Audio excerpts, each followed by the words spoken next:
카메룬 3,400명, 콩고 1,600명, 예멘 1,900명, 페루 1,500명. 먼 나라의 이야기가 아닙니다.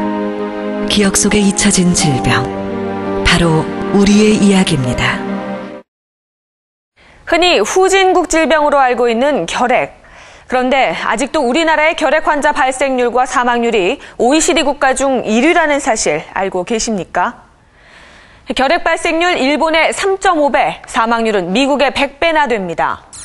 과거 빠른 속도로 감소했었던 결핵 환자 수는 지난 2000년 이후부터 정체하기 시작했고 2009년에는 오히려 상승한 것으로 나타났습니다.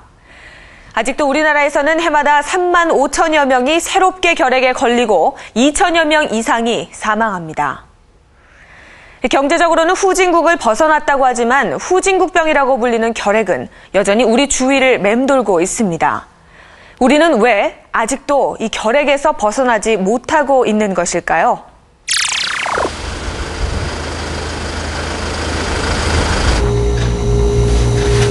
올해 25살의 양성현 씨. 그는 작년 대학 졸업 후 취직 준비 중 생각지도 못한 일을 겪었다. 마지막 채용 건강검진에서 입사가 취소된 것이다.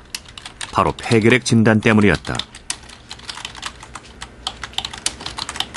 다음 날이 이제 최종 학교 발표 날인데 갑자기 그런 일이 있어가지고 좀 많이 황당했고, 특히 제 몸에는 뭐 그런 일이 없을 거라고 생각하고 있었는데 좀 이제 막상 취업이 안 되니까 아쉬운 점이 남았습니다. 그는 현재 결핵약을 복용하며 치료를 하고 있다. 4가지 결핵약 외에 부작용 치료를 위한 가려움증 약과 위장약까지 하루 먹는 약만 6가지다. 그리고 이거는 이제 결핵은 이렇게 6개월 정도 꾸준히 약을 먹어야 완치가 가능하다. 아직도 자신이 결핵이란 병에 걸린 것이 믿기지 않는다는 양성현 씨. 결핵이 걸릴 거라고는 생각도 안 해봤고, 그리고 결핵이 어떤 병인지는 알았는데 제가 그렇게 걸릴지는 몰랐습니다. 또 몸이 아픈 것도 그렇고, 또 요즘같이 어려운 취업난 시대에 이것 때문에 취업도 이제 취소했다고 하니까 좀 가족들도 많이 좀 울적하고 그랬습니다.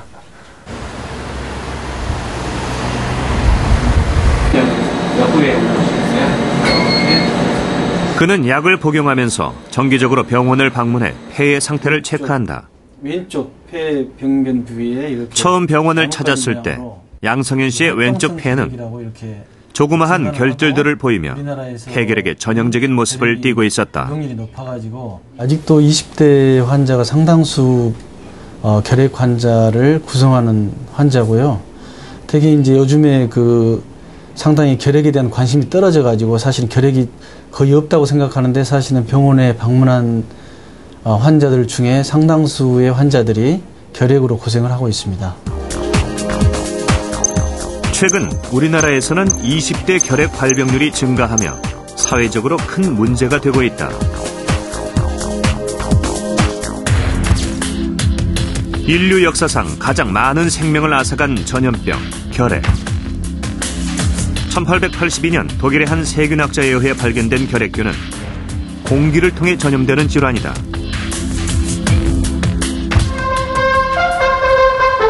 우리나라에서는 과거 적극적인 국가 결핵 관리 사업을 통해 빠른 속도로 결핵 환자 수가 감소했다. 그러나 2000년 이후 국가 주도의 결핵 관리가 느슨해지며 민간 의료기관에서 주로 결핵 치료를 담당하게 되면서 더 이상 결핵 발병률은 줄지 않고 있다.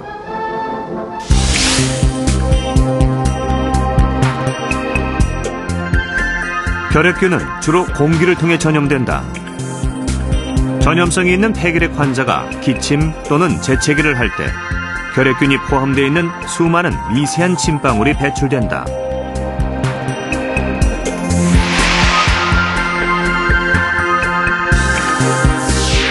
공중으로 떠돌던 결핵균을 주위에 있는 사람이 들이마시게 되면 공기와 함께 기관지를 따라 폐 속 깊숙이 날아 들어간다. 폐로 들어간 결핵균은 폐포에 도착하고 그곳에서 증식함으로써 결핵에 감염되는 것이다.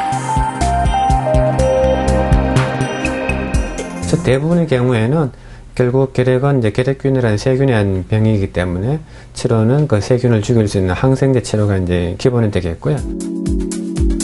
결핵은 치료약만 제대로 복용하면 대부분 완치가 가능한데 반드시 6개월 정도 꾸준히 규칙적으로 약을 먹는 것이 중요하다.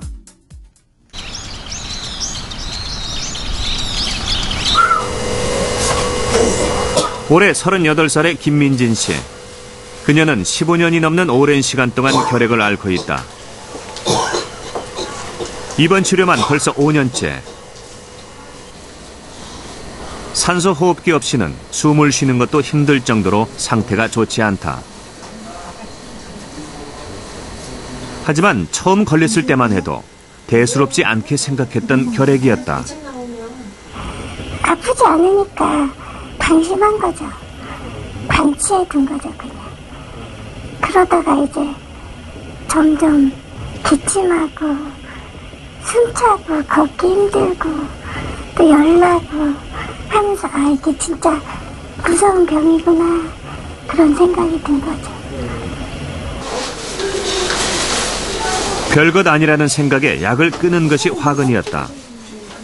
나은 줄 알았던 결핵은 몇 년 후 재발했고 다시 약을 먹기 시작했지만 역시 꾸준히 규칙적으로 먹지 못했다. 결국 결핵은 심각한 증상과 함께 다시 찾아왔다. 결핵균에 의해 파괴된 그녀의 폐는 현재 기능이 거의 상실된 상태. 약을 이렇게 불규칙적으로 복약을 하거나 그러니까 본인이 알아서 이렇게 자의 중단을 해버리면은 결핵균은 내성이라는 걸 획득하거든요. 그래서 지금 현재는 그 거의 모든 약제에 내성이 온 상태입니다. 다리가 나올 것 같아요? 그냥 입에만 물고 있어요. 한때 광고회사를 다니며 이루고 싶은 꿈도 많았던 그녀. 하지만 결핵으로 인해 그 꿈은 무너졌고 지금은 단지 작은 소원만 남았다. 단 한 가지 소원이 있다. 지금은 뭐 모르겠다 하고 싶다 이런 생각 하나도 안 들어요. 그냥 걸을 수만 있으면 걸을 만한 조금만 힘만 있으면 그냥 그걸로 감사하고 살아야겠다 이런 생각.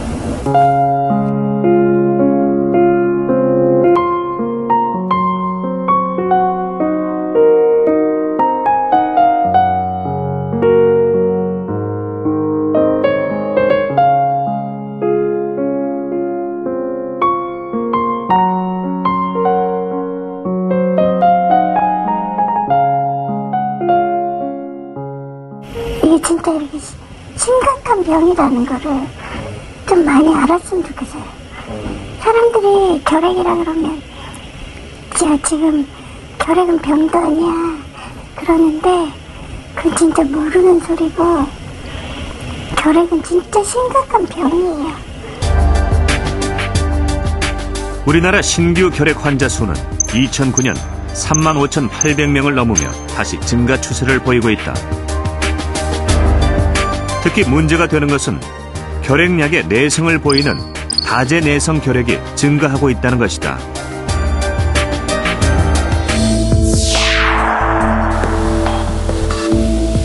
몸으로 들어간 결핵약은 결핵균을 죽이거나 성장을 막는다. 결핵약을 정해진 기간 동안 꾸준히 복용할 경우 결핵균은 완전히 사라지며 대부분의 결핵은 완치된다. 하지만 중간에 약을 제대로 복용하지 않는다면 결핵은 무서운 병으로 발전한다. 결핵균이 사라지기 전 복약을 중단하거나 불규칙하게 복약할 경우 약에 내성이 생기는 변종들이 등장하고 더 이상 약을 먹어도 듣지 않게 된다.